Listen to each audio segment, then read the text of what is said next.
Just wanted to say a word to you real quick of welcome. I'm Pastor John Daniels, the pastor of this church. You might have thought that you came here to work on housing issues, but really we invited you to see how full we could make this fellowship hall. This is a new building to us, basically, renovated and everything, so I think we've done pretty well. It is pretty tight, so I know it's kind of hard to maneuver and everything, but I think if you just kind of be careful and get around, we'll make it work tonight. I think we're around 200 people here, which is wonderful, did want to say a word of appreciation and recognition. We have Missoula Community Access Television. I think is live streaming this event. Is that correct? So that is wonderful. Welcome. It's good to have you here, and thank you for your service, for sharing the news. All right. And I think we're about ready to get started here. We're going to start with a moment. We call it centering in my church. It's basically where we try to calm our hearts down a little bit, push away the business of the day, try to give our full attention to what's at hand. Talking about the issue that we face, the thing that we're talking about, of course, housing in Missoula. And so I'd invite you to take on a posture of meditation or prayer. If you want to close your eyes, that's fine. If you want to keep them open, that's fine. But the idea is to draw us into deeper focus of why we are here and what our purpose is this evening. Let us begin.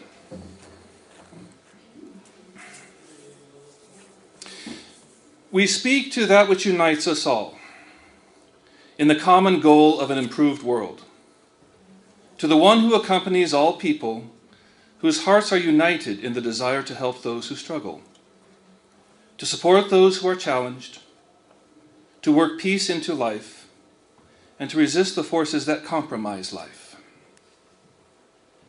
You see who has come to this place. You understand our motivation. You identify especially with those we seek to support and encourage. And you know all too well how the forces of this world do not often make this work easy. But things worthy of life are seldom easy. It is the investment of ourselves, our work and our resources, our time and attention that make real things happen. This is why we are here, to partner with you and to partner with each other in the work of community transformation, to seek ways in which we can work collaboratively to increase the housing opportunities for those who do not share in the same privileges so many of us take for granted. We know it is an ethical test of any community to consider how they support those who are marginalized or how they fail to do so. Our desire is true. Our spirits are prepared. Help us to move from thought to action, from ideas to meaningful progress, and from our spoken intention to our practical investment. So be it. Amen.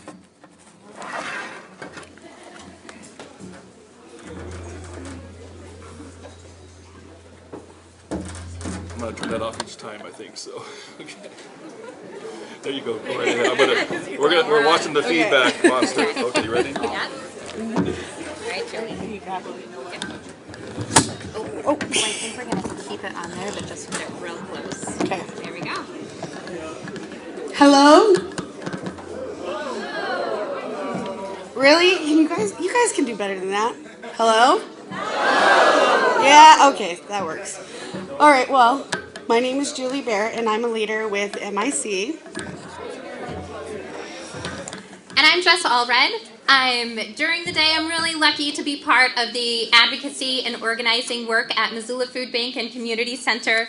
And tonight, I'm super lucky to be here with all of you tonight and with Julie. We're going to kind of usher us through the evening. But before we do any of that, we're actually going to have you say good evening again, so hold the phone.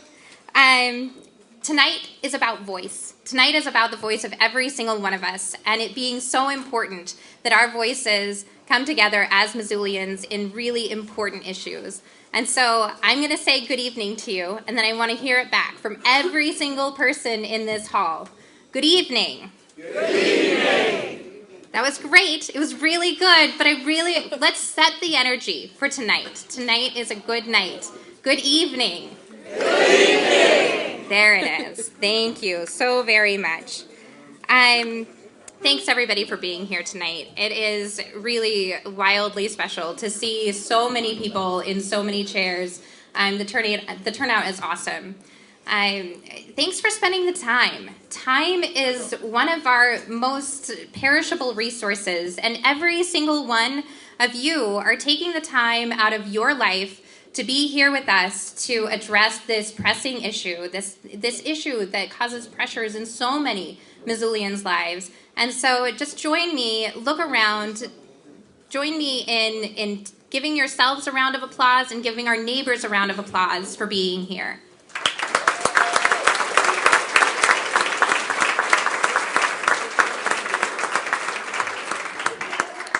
This really is what local politics can look like.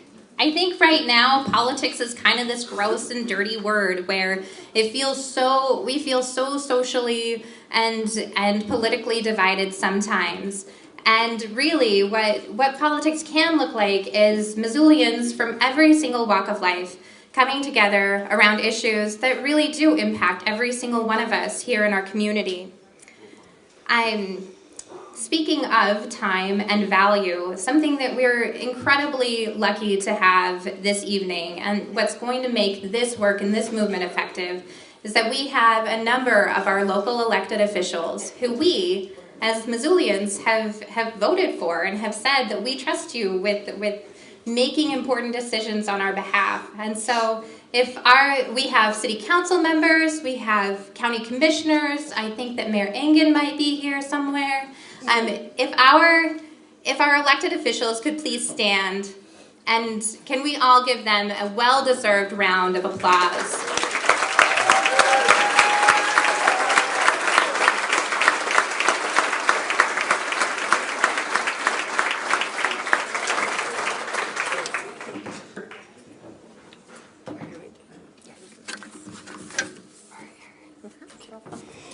So tonight, we are all going to be making some big commitments tonight that are very important due to this issue. And we are actually going to be committing tonight to being involved in the issues and turning out when it matters. Like tonight, you guys all turned out, and this is an important issue. The other thing is that we're going to be educating ourselves and each other. And basically, we're going to come up with solutions and ideas. And we're going to try to make the biggest difference we can here in Missoula. We're going to be asking our public officials to continue working with us as we shape the future of making life in Missoula more affordable. So to start, we're going to do something kind of fun. Get you all worked up, and we're going to do a roll call. Now, what we want from you guys is when your organization or neighborhood gets spoke, or we say you're like MIC, basically you're going to stand up and you're going to be like, woo! Okay, you have to. That's the rule. And we're going to hear stories from up front here about how the lack of affordable homes has affected Missoulians. And then we're going to have time to tell our own stories to each other at our own tables. We're also going to have an overview of some of the potential solutions that have and have a chance to provide input on those solutions. And then we will ask for specific commitments from each other to continue engagement as well as ongoing commitment from the public officials. Okay, so let's get this started. Because we're at First United Methodist, we're actually going to pick on them first. So, First United Methodist. Oh, come on! Yes. See, okay. Okay, you guys ready? University Congregational. Come on! Har Shalom. Har Shalom.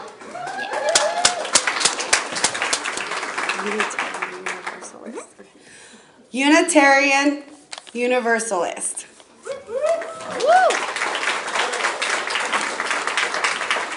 St. Francis Xavier.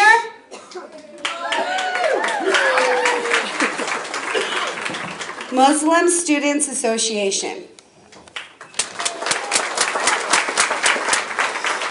Limitless Ministries. Woohoo!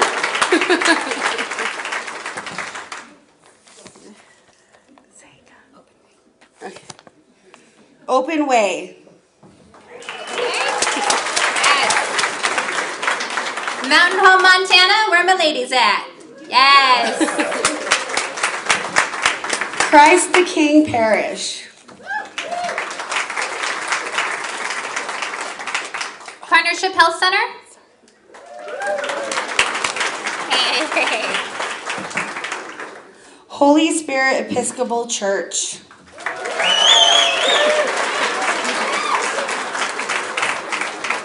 Emmanuel Lutheran Church.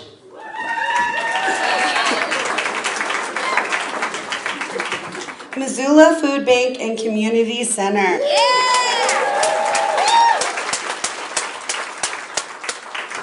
Missoula Friends Community.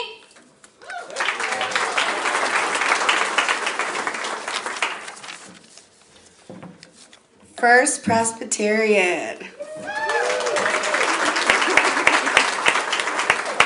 St. Paul Lutheran Church.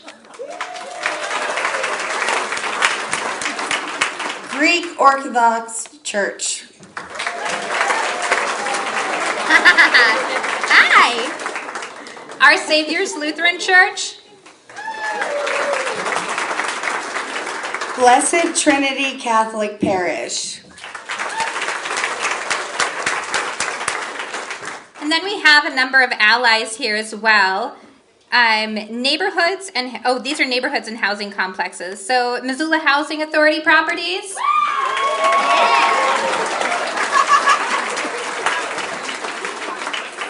Bona Vista. The Franklin to the Fort neighborhood. Yes.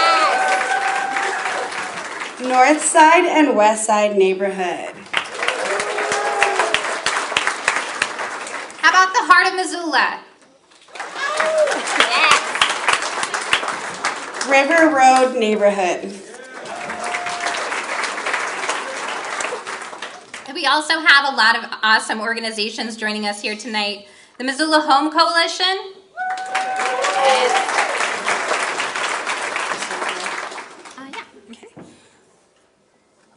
Partners for Reintegration. Welcome back. Away Home. Crosswind Sober Living.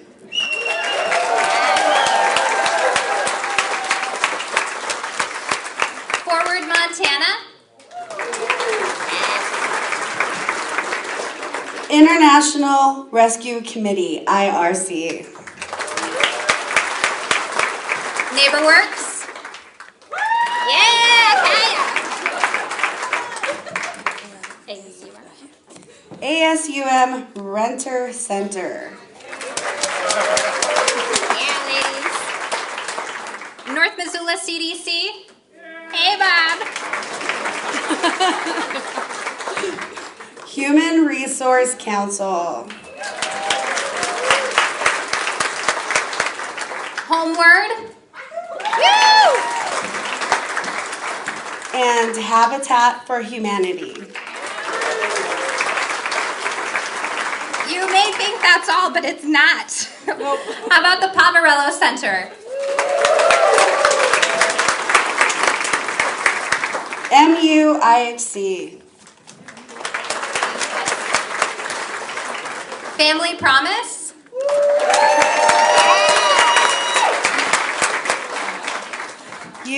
Food Pantry.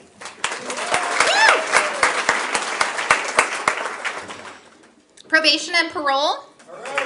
Yeah. Montana Food Bank. The City Office of Housing. Yes. the YMCA and the YWCA. Lived experience, voices and leaders, level with Missoula Food Bank and Community Center.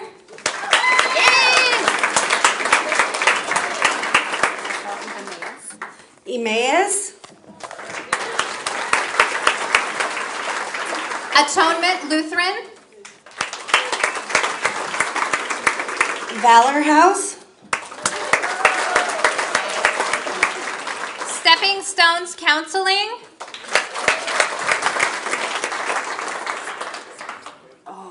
Soft Landing. And the VOA. Oh my land. That's amazing, friends. So, who did I forget? Welcome back. Welcome back. Yes. Excellent. Oh, MIC wasn't on the list. MIC?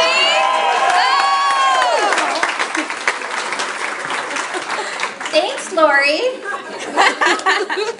That was awesome. Thank you all so much again for being here today. I'm super excited to welcome my friend Mary Melton up to the stage. She's with Missoula Housing Authority and she's going to help us frame out this issue.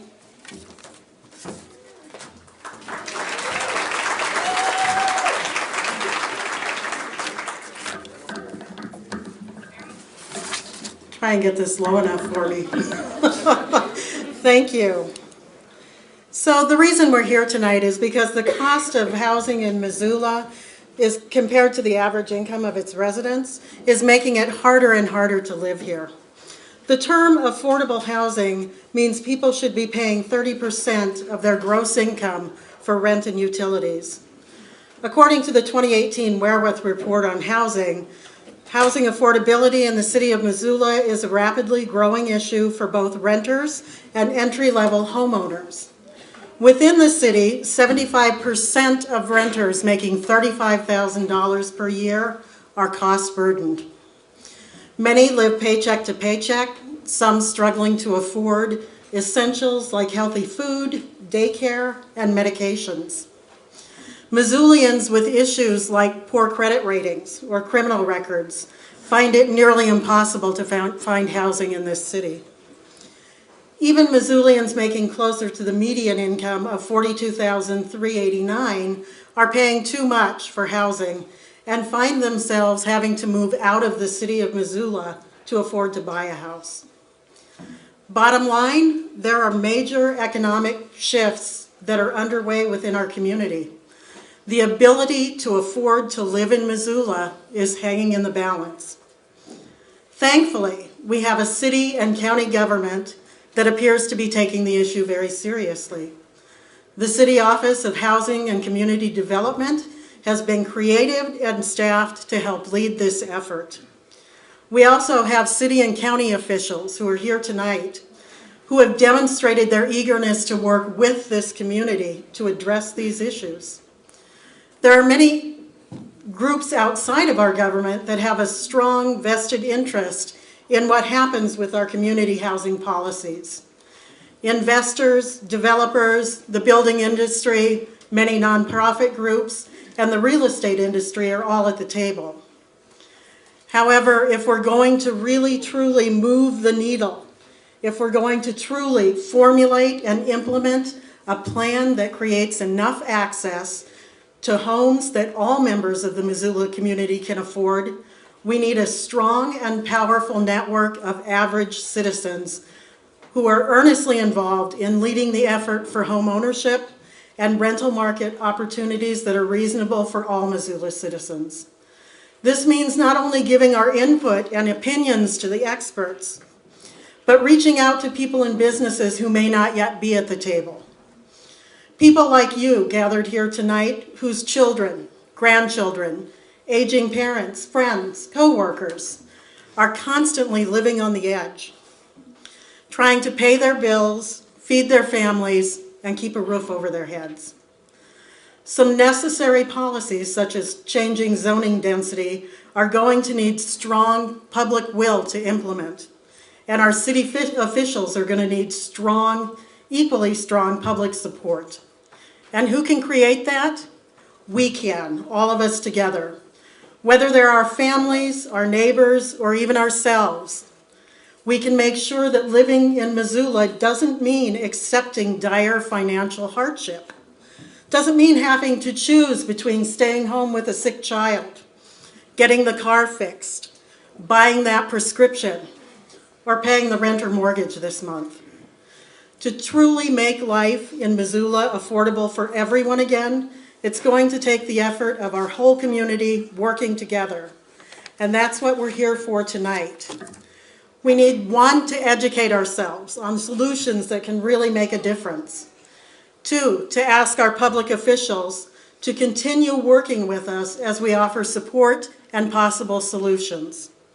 And to seize this moment to commit to being involved and to turning out when it really matters, like tonight. It's only by working together that we can shape the future of making life in Missoula affordable for everyone who wants to make their homes here. Thank you.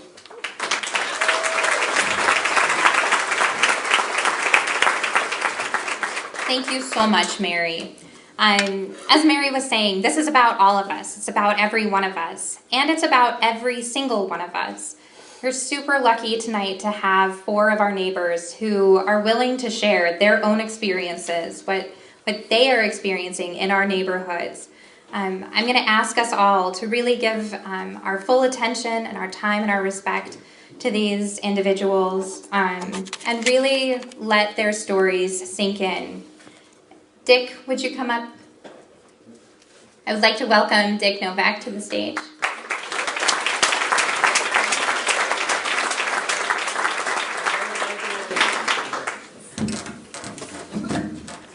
Told to stand real close to this thing. So, okay, my name is Dick Novak, and I'm homeless for many different reasons in my life. I felt powerless for most of my life, everything that I've done, and I've lost my dignity and I lost my pride. But I'm very happy to be here tonight with this assembly. Get back to this mic. It has helped me to realize that I do have some power left inside of me and that I can advocate for myself and for other people. I'm the father of quadruplets, 3 girls and a boy. Their mother left us when they were 4.5 years old, and I've had the privilege of raising them kids by myself. It's been quite a chore.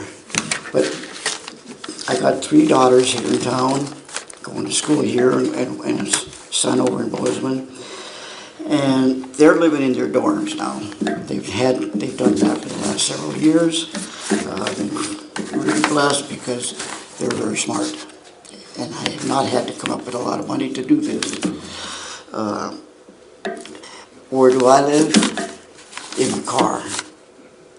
Just about most of the time for the last 4 years. 4 years ago, I got injured in a logging accident, and I had multiple bones broken in my body, plus my spine. Right now, I cannot work because any sudden moves, any falls, anything like that will further the injuries and possible death. If I fell off the platform, I could die. So obviously, I'm not working.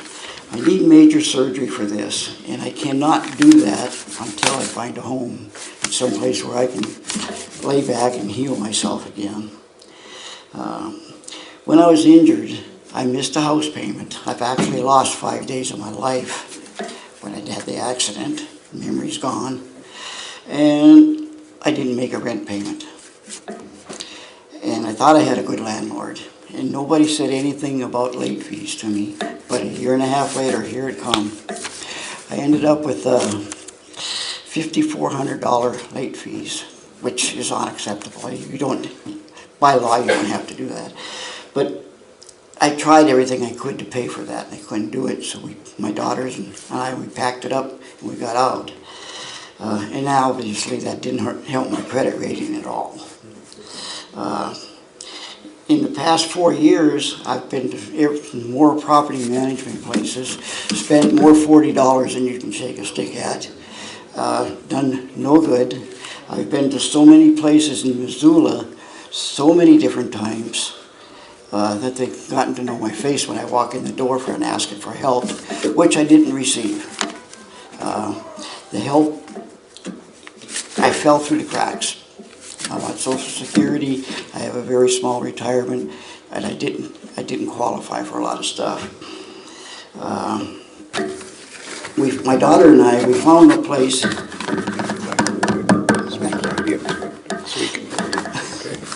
My daughters and I found a place 3 weeks before Christmas this year, and we thought, boy, this is going to be cool. We're going to have Christmas. We're going to have a home.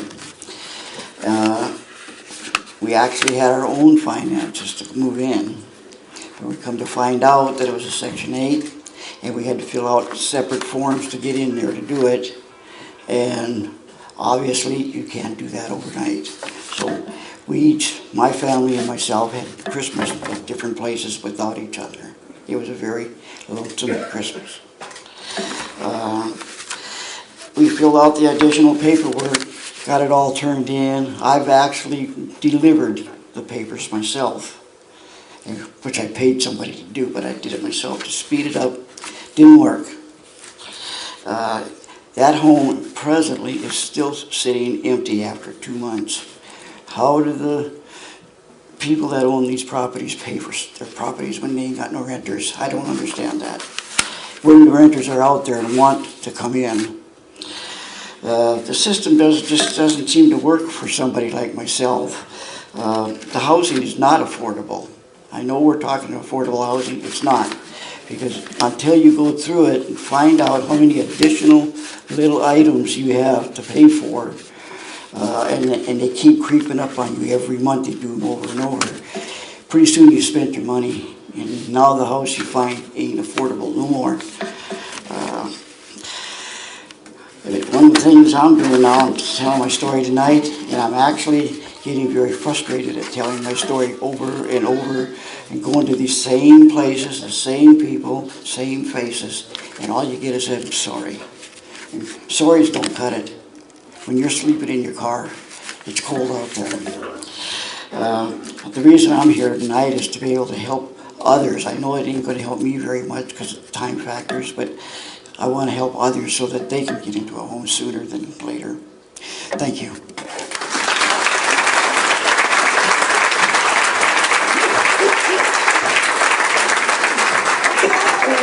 Thanks, Dick.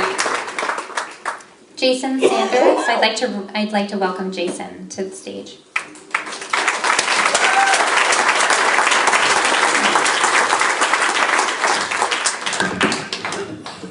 Hello, everyone. Thank you for coming. My name is Jason Sanders, and I have a past. I do not let my past define me, and it's not who I am. Who I am is a father, a son, a brother, a positive influence on my environment, and a child of God. I've made many bad choices in my life, and these choices had severe consequences not only on myself, but on the people closest to me. I now have to register as a violent offender. By the grace of God, that is not the end of my story. There are many barriers to face as a registered offender. For me, so far, housing has been the worst. I left treatment headed for Butte pre-release with confidence and motivation. When it was my time to move forward and get back to my hometown, I hit my first brick wall. No one would rent to me. I kept calling, but received a "we don't rent to your kind." I was a father just trying to get back to my son, trying not to lose custody of him. Getting a safe place to live was key to that.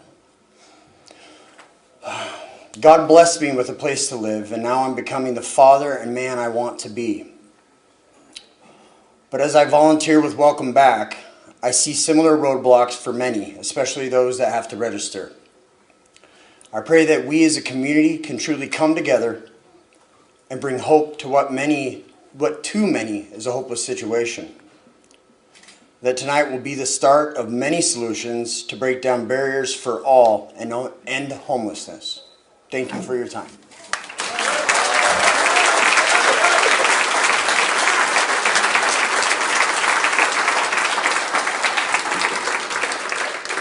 to welcome Tara Hood.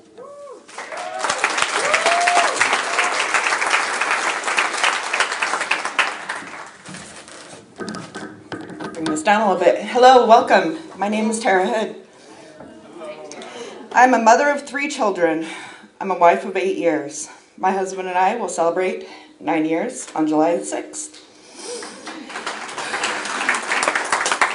I work 2 part-time jobs. My husband works full-time. Between the 2 of us, that's 3 jobs. I'm also a recovering addict, breaking the family cycle of addiction. In October of 2017, my husband and I lost everything, including our housing. Without a roof over our head, my already weak foundation crumbled. My mental health faded. I had ideations of suicide. I couldn't live without self-medicating, but using drugs was not an option. I was admitted to a crisis house.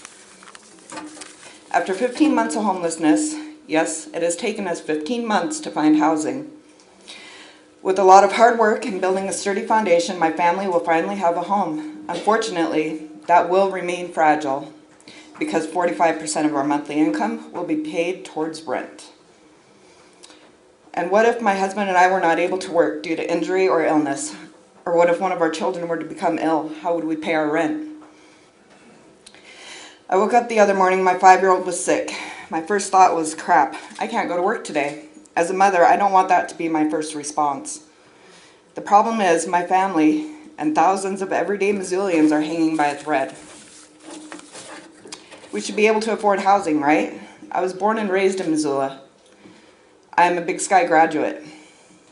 I have lived my whole life here and hope to raise my children here. But in order to do that, my 2-bedroom basement apartment cannot take half of our income. I ask of you to please hear the urgency on this issue. Thank you so much.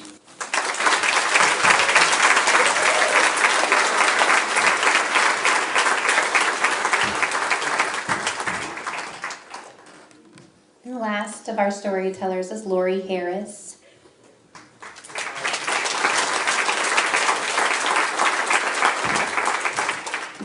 Good evening. I'm a skilled person with 40 years of experience. My coming to Missoula story is a lot like yours, without the skiing, though. Since 2006, I've made as little as $9 an hour doing temp, part-time, contract work. It was a rough start.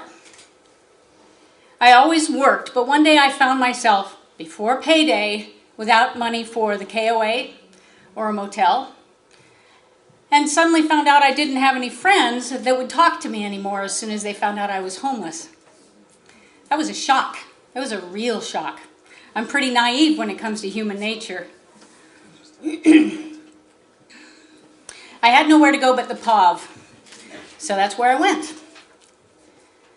And I thank God then and still that my children are grown, that wasn't an issue, that it was just me I had to figure out.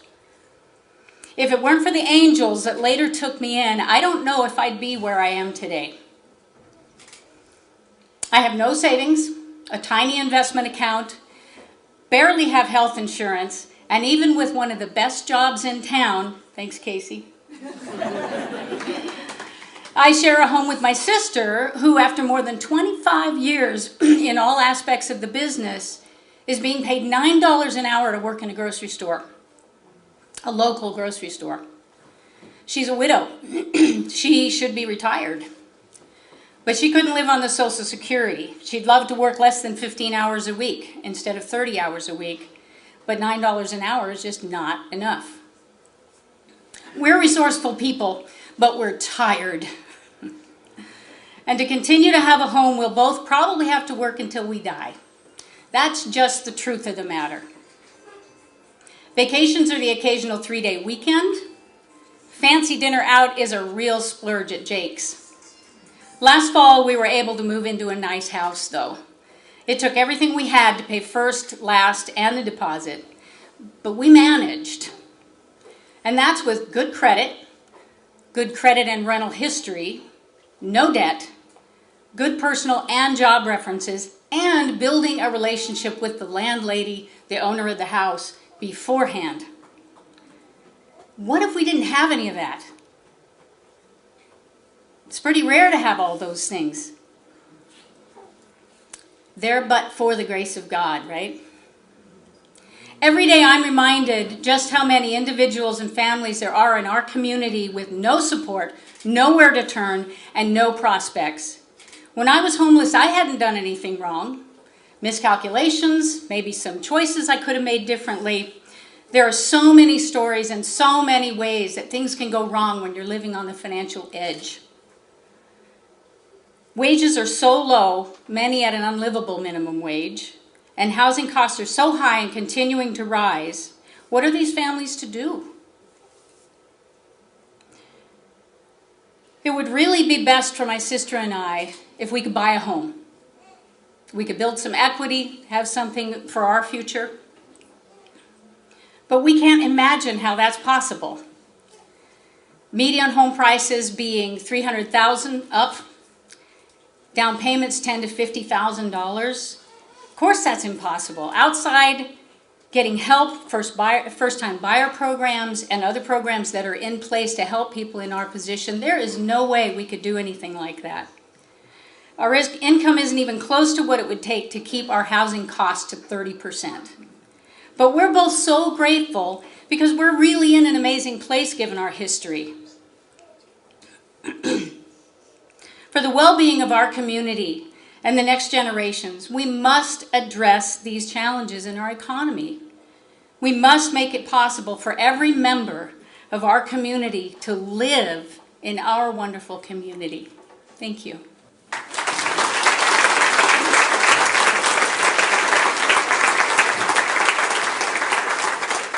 Thank you so much, Dick and Jason and Tara and Laurie. Can we get one more round of applause for our neighbors? Excellent. Now it's the time in our program that we get to turn to each other and share among ourselves our experiences in neighborhoods in Missoula, Montana. As Missoulians, we share this community, and as Laurie and our other speakers were saying, there are pressures in housing, but let's turn to each other now and share some of our own experiences. There is a table captain at each table. Can I have all of our table captains please raise their hands? Yes. Thanks, table captains. We're also going to ask every table to please identify a scribe. Have somebody be your recorder at your table. You'll see that there's a large piece of paper in the middle. And kind of the task and the hard task for that scribe is going to be that as we go around the table and share our own stories, it is your job to kind of, in one sentence, try to summarize that story of our neighbors. And I know that's tricky, but I believe in you. I think we can do it. These stories are going to be added to a number of different stories that have been collected over the last 6 months of institutions that are doing engagement with the Missoula Interfaith Collaborative. We have engaged over 2,700 people in the last 6 months in this discussion, and this will add to that wealth of knowledge and that wealth of experience that is helping to guide the next steps in this process. In sharing, we just have a few ground rules. Please listen respectfully, equal sharing, take a risk in sharing tonight, and let's stick to stories, not theories. Let's talk about real lives, real things that are happening among our neighbors. We have 20 minutes. So think about, reflect on, how has the lack of affordable housing impacted you personally? 20 minutes, friends.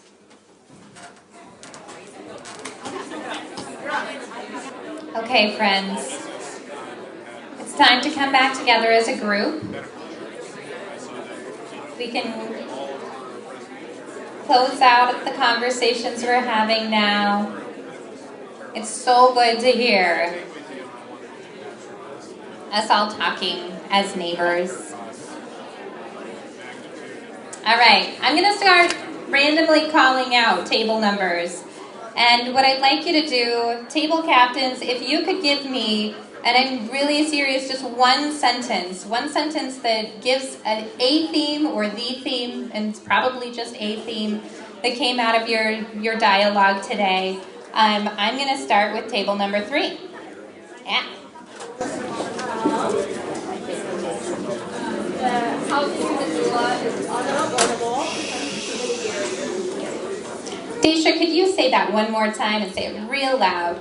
Housing in Missoula is unaffordable, and there are too many barriers to get in. So housing in Missoula is unaffordable, and there are so many barriers to get into it. How about table 20? Yeah. Basically, access, property taxes are too high, creating unaffordable homes, medical debt, homelessness, and you need to get out of that space. Yeah. Can you So, repeat it? you bet. So I think our affordable housing crisis really is so layered. How complex?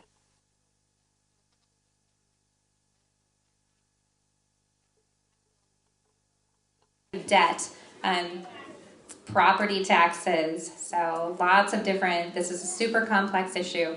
How about table 6?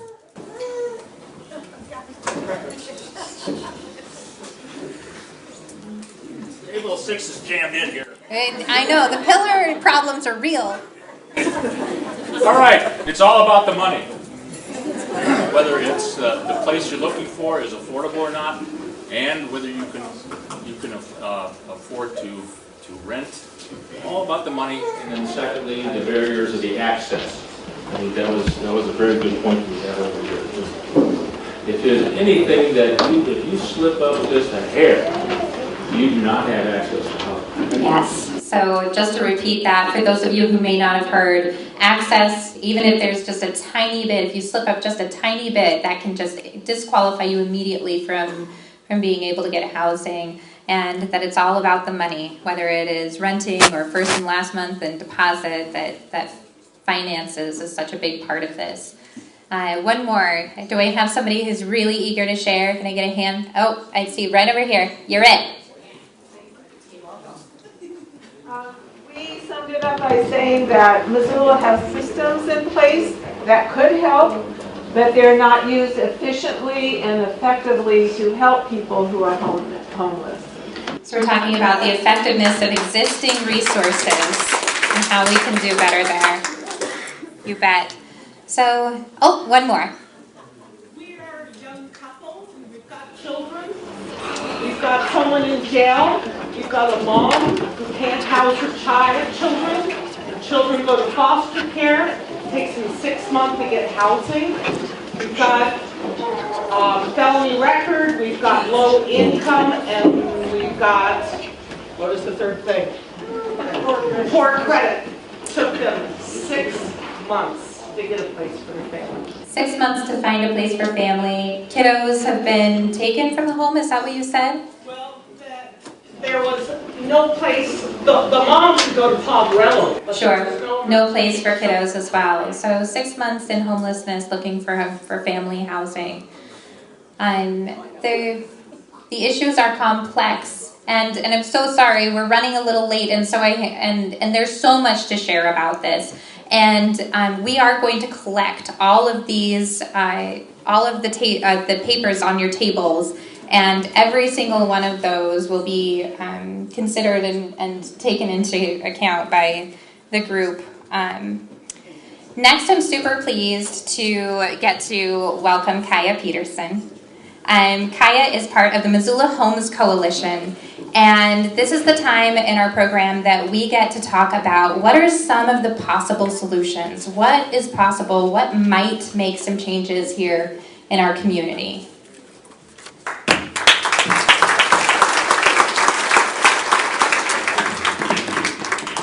Thank you, Jessica. Thank you to everyone for sharing your stories, for being here tonight. As we are hearing again and again, There are many different things happening around housing in our community, and people are facing so many different situations and so many barriers. So I am here tonight as part of the Missoula Home Coalition, which is a group of nonprofit leaders and engaged citizens who work on and are concerned about affordable housing. Like you, we want to find solutions to the affordable housing issues in Missoula, to the issues you all have raised tonight. Many of us are part of and contributing to the technical working groups that have been organized through the Missoula Office of Housing and Community Development, and we have also been meeting as a small group to share ideas and grapple with these really complex issues. I'm going to share a number of solutions with you that we have been discussing and that we feel are among the most important to address affordable housing in Missoula. This is a very complex issue. There is no one brilliant plan or individual solution that will change this situation. It really will take all of us thinking together and working together to make a difference. So I think that's part of what we're here tonight to do, is to really start educating ourselves about what some of these potential paths forward may be. So, as I share these with you, please think about which one or two are most important to you personally based on your personal experience. It's a lot to digest, and tonight what we're really looking for is just to get people thinking about and talking about the issues and reacting to what really resonates for you personally. So after I share these, we are going to have some time at our tables to share our responses and record those and use those as we go forward together with some future meetings. We have 5 areas to consider, so I'm going to go through each of those. They are on your sheet. First of all, we need more support for renters. We've heard a lot from renters tonight. And almost 50% of Missoula residents are renters, and we want to make sure that residents have strong consideration in our policies and solutions. We should have supports and resources that directly improve the housing situation for renters, particularly for those with high barriers to housing, such as criminal backgrounds or low credit scores, and for renters living in conditions that negatively impact health.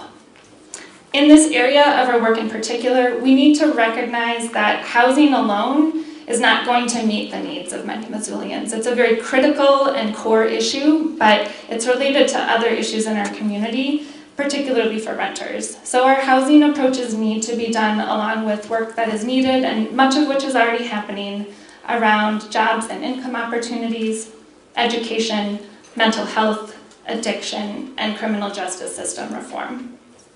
But some of the housing-specific approaches that could really help to address the needs of renters are creating a landlord liaison position to help people through the rental process, which, again, as we heard tonight, can be very complicated, particularly for people coming out of prison, transitioning out of homelessness, or with other barriers to housing.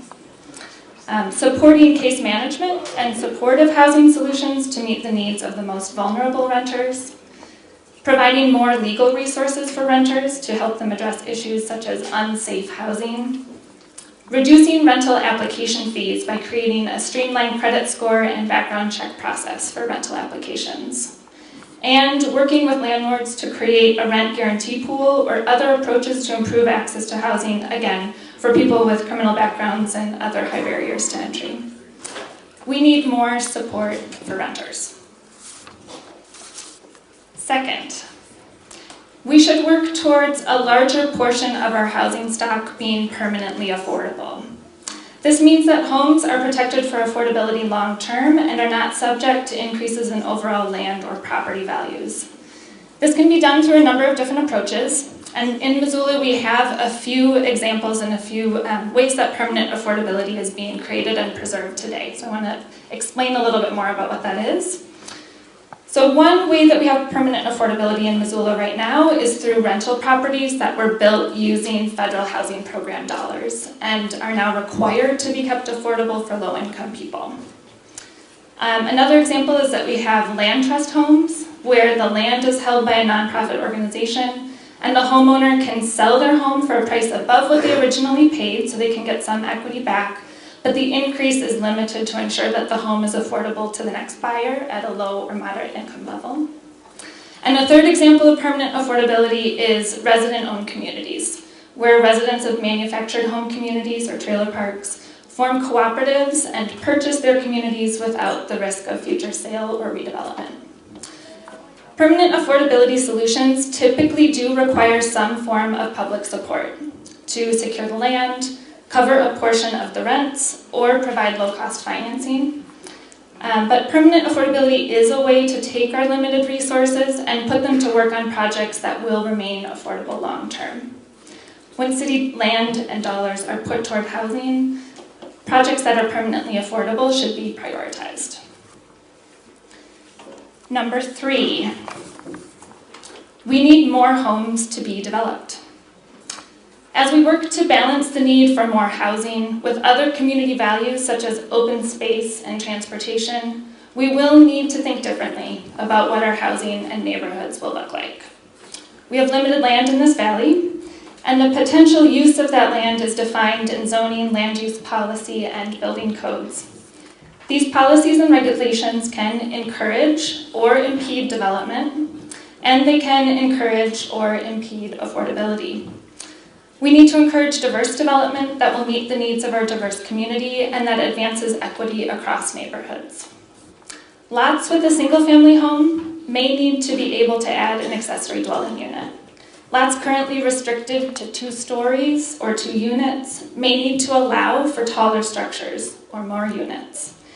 And we will have to make difficult decisions to value homes and more housing density over some of the amenities we have become accustomed to, such as ample parking and large setbacks.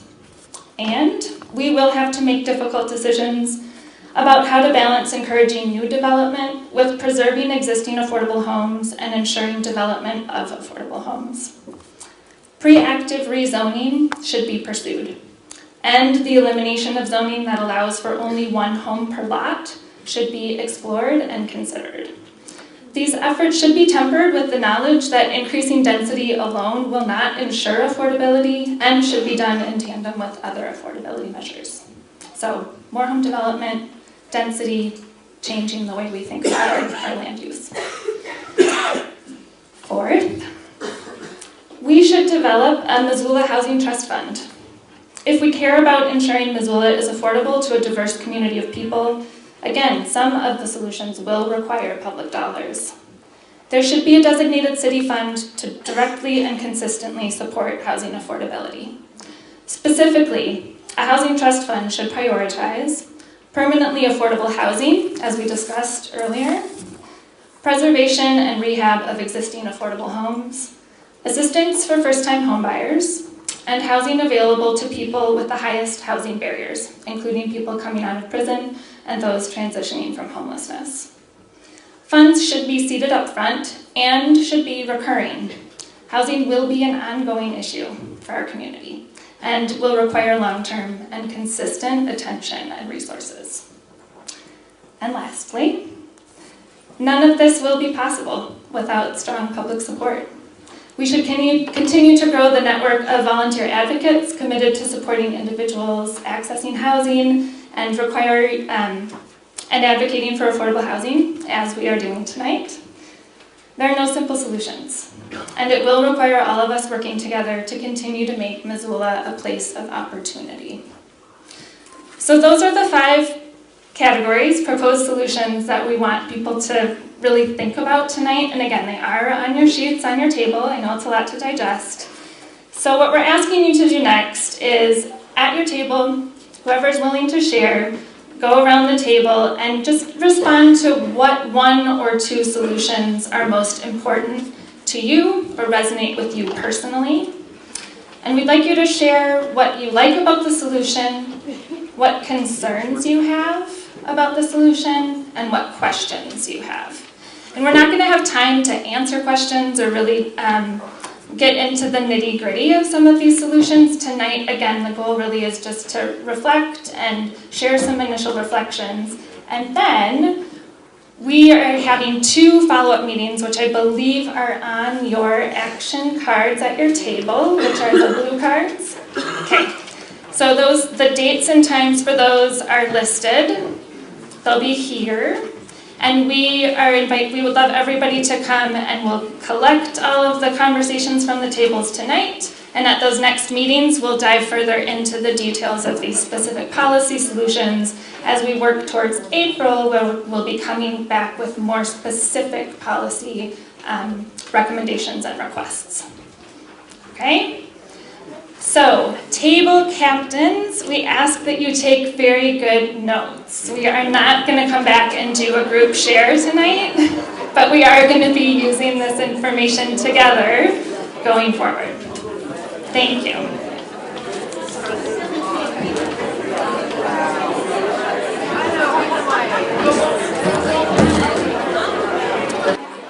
All right, everyone, we're going to come back together.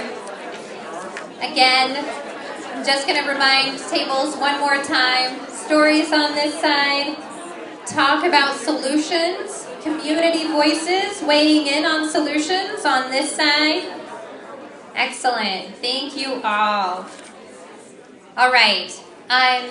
First, I'm going to ask our elected officials. We've got some chairs over to this side, kind of over here. If we could ask you all to please come up and sit in these chairs over here. You'll get a really great view of the room. Thanks. Yes. Thank you for being here again. All right, friends. Hello, Mr. Mayor. If we have heard some really complex issues tonight. We have talked about pressures that are in our community, in our neighborhoods, cost-burdened neighbors. We've talked about barriers to housing, and we've talked about some really complex solutions. And complex solutions that are different than what is going on right now, and change is hard, and change takes public will. Strong public will. And that's why we're all here tonight. And so I'm going to ask a few things of you. I'm going to talk about a few commitments that we're asking as this movement of all of you. I'm going to go through them all. I'm hoping that you will consider them. And then I'm going to ask you to take your action cards and do some public commitments with us here tonight.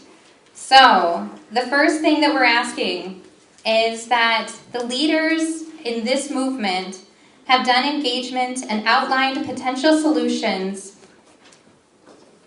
They're going to be meeting to draft proposals and priorities and solutions, and we need public will behind that. Anyone is invited to this meeting, and it's actually 2 meetings. It's the very first list on your commitment card. Is going to be at St. Paul Lutheran Church, February 26th and March 19th, both from 6 to 7:30. This is the Missoula Homes Coalition Solutions Meetings. And the second thing that we're going to ask for commitments on is that everyone, I mean every person in this room and our neighbors and our family and friends, we need to turn back out to our next public action, where we are going to ratify these priorities and solutions and ask for public commitment from our policymakers to help us support them. That is going to be on April 4th, again at St. Paul Lutheran Church from 6 to 7:30. That is on this paper as well. The third is that although being here and using our voices and showing up is a big part of this work, it's not the only part of this work. It's about engaging as leaders, and not the stereotypical CEO leader, but as everyday Missoulians coming together as neighbors who are willing to be trained and effectively engaged citizens. We, the Missoula Interfaith Collaborative, and all of our organizations are a part of a national training network called the Industrial Areas Foundation. Our next leaders training is going to be February 20th and 21st from 4:30 to 9 each evening. That's going to be at St. Paul Lutheran as well. And the final request of all of you, I know this is a lot, is that every day we work with a network of trained neighbors to work alongside people who are struggling today to get into housing. We need people who are willing to take 2 or 3 hours to be trained and to be advocates. This is a place to have direct and meaningful impact. And if you're interested, we would love for you to have coffee with Marilyn. Where's Marilyn? There she is. Hey, lady.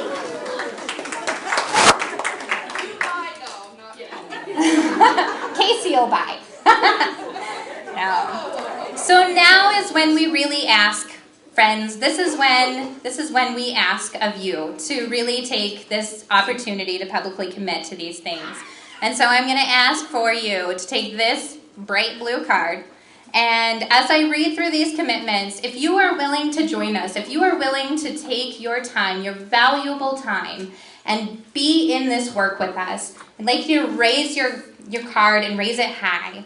So, number 1, leaders, who is going to show up for our meeting to help determine the priorities and solutions that we will ask for public support on? Who is willing to make these meetings?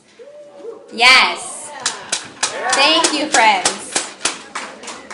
Excellent. Number 2, who will show up again in a public assembly just like this one today to ask our public officials to please take into consideration, help us support our community-based solutions to this issue that is pressuring so many Missoulians? Raise it high. Yes. Great. Excellent. 3rd, we have a training to be part of this movement as a leader in our neighborhoods, everyday citizens being leaders in our local politics.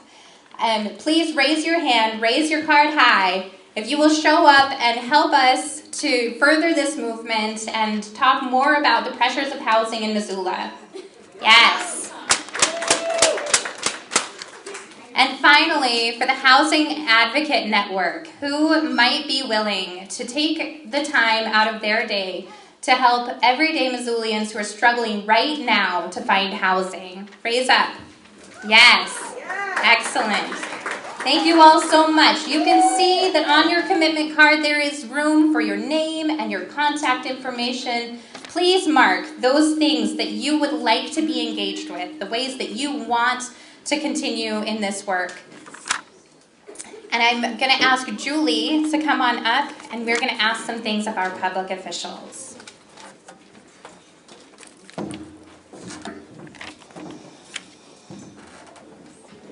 Okay, so this is where we're going to turn to our awesome elected officials that are here tonight. So first off, we all want to thank you guys so much for all the hard work that you've already put into this specific issue and to continue to keep on working with us. Thank you so much for being here.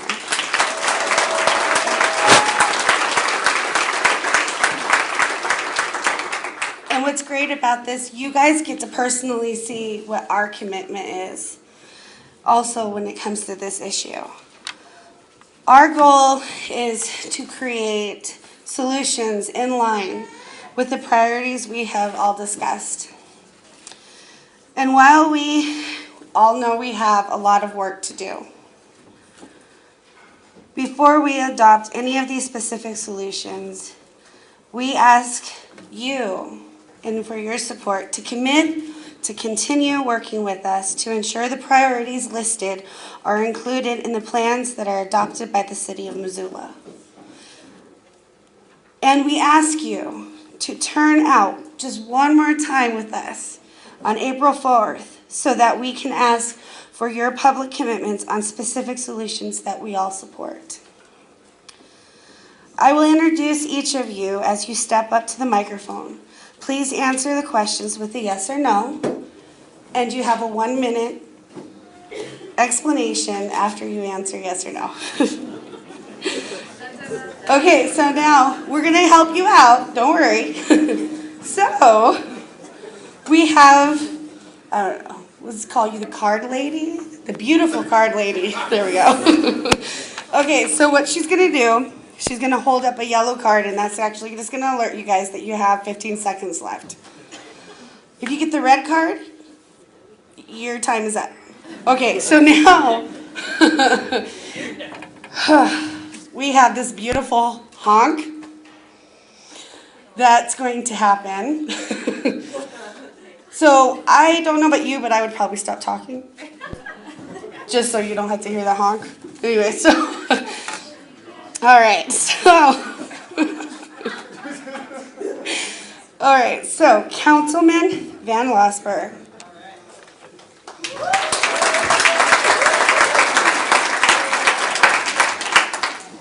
Hi. Can you hear me? Hi. Do I get 2 minutes because I have something quickly to read for the mayor? Yeah, we'll call you up later for that one, I think. Or are we doing that one? Oh, later? Yeah. Okay, so that one's later.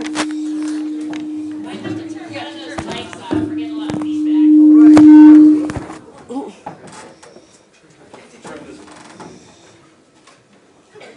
Okay. That's a lot better. Okay. Awesome. So, Councilman Van Losper, will you, 1, commit to continue working with us to ensure the priorities listed are included in the strategies that are adopted by the City of Missoula? Yes, gladly. Number 2, will you turn out one more time with us on April 4th so that we can ask for your public commitments on specific solutions that we support? You had to pick the day and the time that my parents arrived to see their granddaughter, but I will find a way to disappoint them, and yes.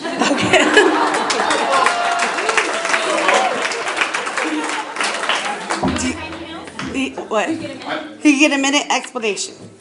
I don't need a minute. Okay. I just want to say thank you. This gathering here, the ideas, the passion, etc., is exactly what I love about Missoula. So thank you for being here, and I look forward to working with you going forward. These are easy questions to answer.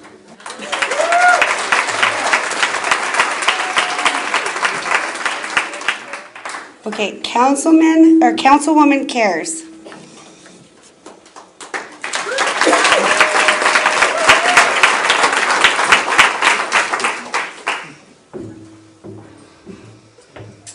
I think you guys have the questions in front of you.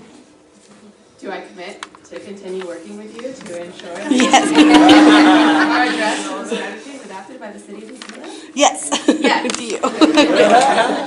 And then the second one? Do I commit to turning out one more time with you on April 4th so that you can ask for public requests to specific solutions that you support? Do you? Yes,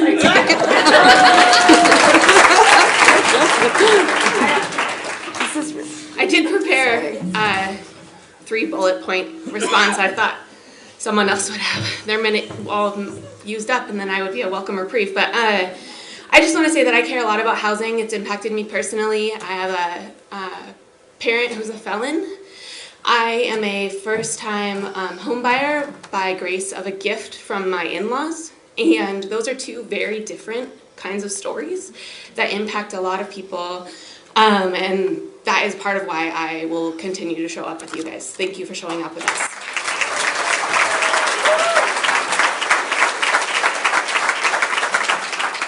Okay, next we got Councilman Ramos. He left. Oh. Okay, so we'll go down the list. Okay, so Councilman Hess.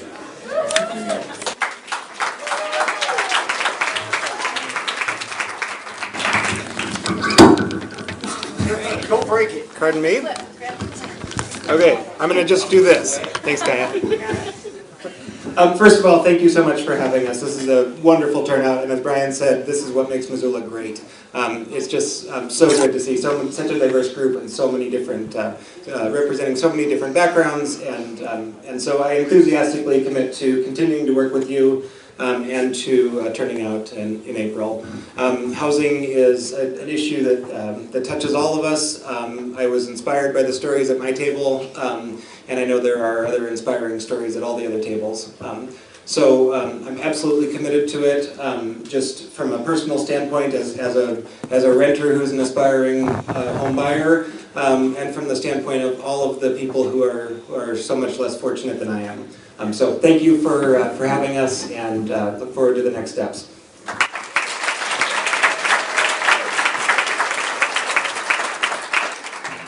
Okay, next up we have Councilwoman Merritt.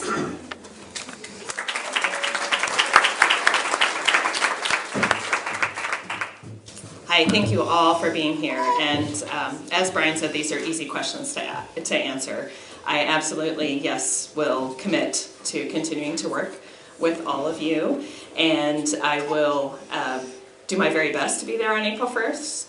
On April 4th, I don't always have control over my schedule. So I wanted to say just a couple of things. There are so many details that we could talk about. I think we're missing somebody at the table here, and that is the disability community. I think we have a number of people with disabilities here, but like including reaching out to Summit Independent Living. Are they here? Okay. I didn't hear their name called as one of the organizations at the beginning. So I wanted to make sure that they were, that base was covered. And I think in our neighborhood, we also have a little bit of a tension between the density and the new housing that's going in, very dense, to people who have lived in their neighborhood for 20 or 30 years and are being overshadowed. So I would like this conversation to grow into the neighborhoods and help people who maybe are having trouble living with that new growth to understand it and why it's so important that we do it. Thank you.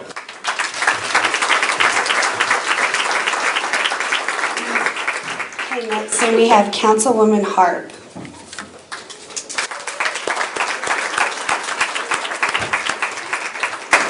Good evening, everybody. I tell you, I wish city council meetings were like tonight. You bring joy to our lives. I cannot express that enough. So first off, yes and yes. So nextly, it is something that is really, really critical to our community.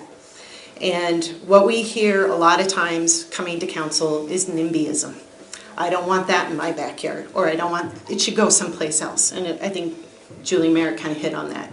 So when things come up before us, we're going to need you to come forward and show the support, because the opposition is out there and they can be loud. We need your positivity.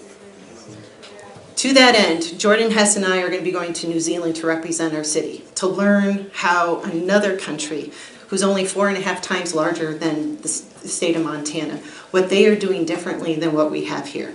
We're going to learn their tax rates. We're going to learn about affordable housing, education, criminal justice, trade, and economic development. All that is part of what makes a city a viable city. And one last thing. We've been visiting service clubs, and the next on the list was going to be MIC. So I just want to invite you that if you want any one of us city councilors to come to your community or to your congregation and have a conversation, you know where to find us.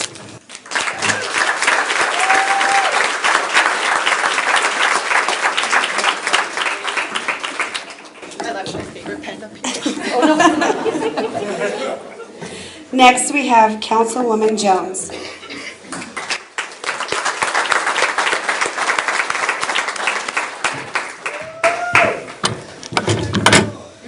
Good evening.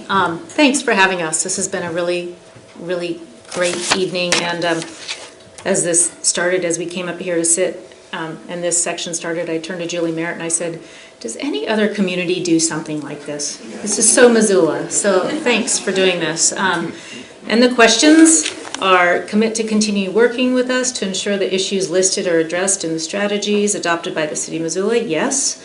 And turn out one more time on April 4th. Yes. And for my minute or so, I guess the one thing I just wanted to hit on is I think you've got a city council that has been educating themselves for the last few years on this issue. And the more we educate ourselves, the more we realize we don't know. It's very, very complex.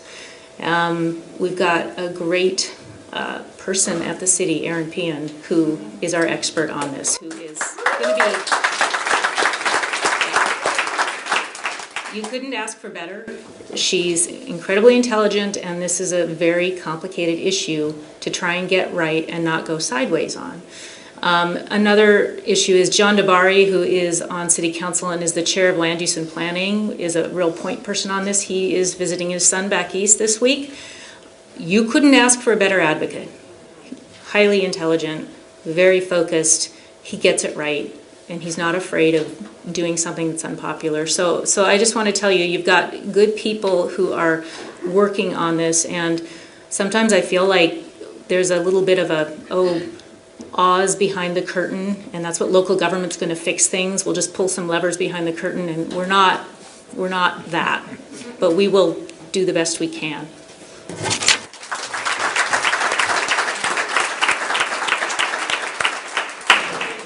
Next, we got Councilwoman Isara.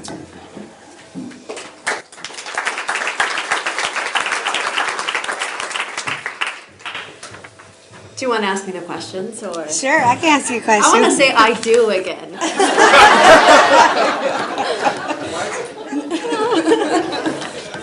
you don't have to. I want to ask, are you all committed to working on this? Yeah. So am I. I'll be here. As long as you need me, I'll be here.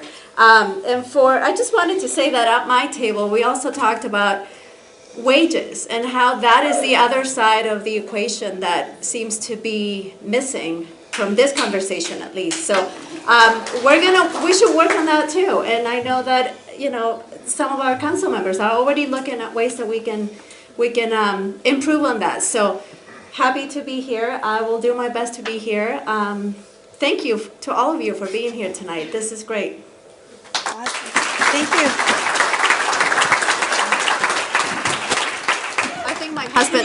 Sorry. I think my husband heard me say that I wanted to say I do again, so sorry.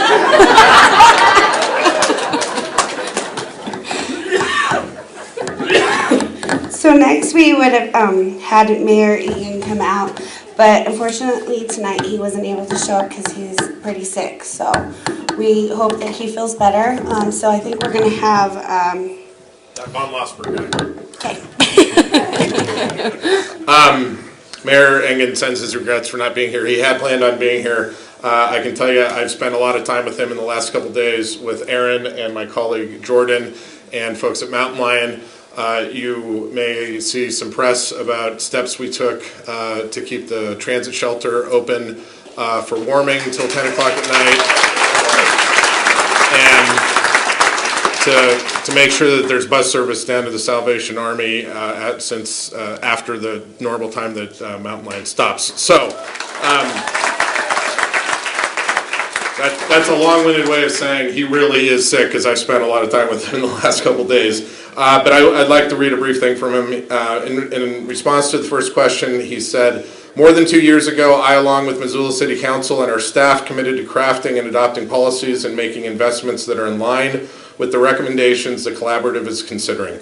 The extensive public process in crafting those policies will continue, and we're delighted to have a coalition of advocates to bring ideas and community support to bear on the effort." In other words, yes. Relative to number two, in the meeting, he said, "Yes, provided I'm not sick and contagious." So again, thank you.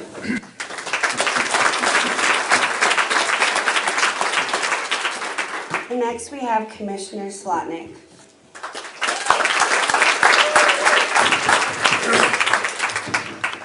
I'll just go for it right from here. I'll be quick on the yes and yes. Okay, good. I'm ready to go. I'm very awesome. Excited. Very excited. That's what we need. In some of the way that these questions were phrased, will you commit to working with us? I was a little taken aback about the us and the you, because local government is all of us. We all left city with you to go sit over here. We thought we'd rather be out here. It's local government is all of us. And I found sitting at our table, speaking and listening to each other was really easy to do. Similarly, the barriers to communication with local government are just that. If you can get on a phone or an email or even walk over and knock on an office, you can be heard and we can talk to each other. And I say this with lots of optimism about working on affordable housing, because we are all the winds and the political sails that will blow us toward a solution. Social movements and social change begin with exactly this as a primary and necessary first step. If we all want something, we can get it done. But we will get it done together. So see you on April 4th. Awesome.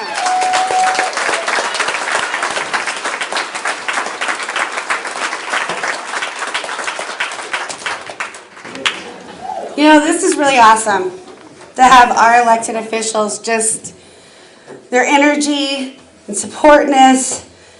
We thank you guys so much for committing to working with us with all these specific issues.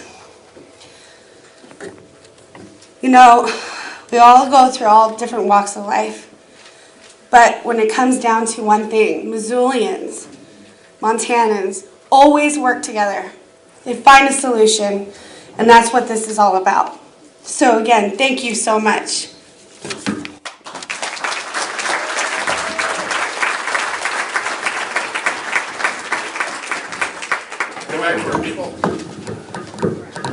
If you were wondering what I was doing, I was trying to turn one microphone off while the other one was on because we had feedback issues, so my fingers are hurting right now. But anyway, can we give one last round of supportive applause for our city representatives that came and shared with us?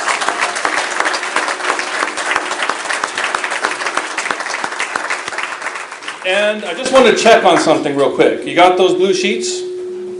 Oh, there we go. I'm not on the dial there. So, got your blue sheets? Hold them up. I see check marks and everything. Can you give yourself an applause? I think we know that it takes all of us to make things happen. As we collaborate and come together and have a good purpose in mind, we can actually make Missoula a better place, not just for us, not just for any group, but for all of us. So may it be so. Thank you for coming. Wonderful to have you here. Join us again sometime and fill up the fellowship hall. We love this. This is wonderful. Thank you for coming.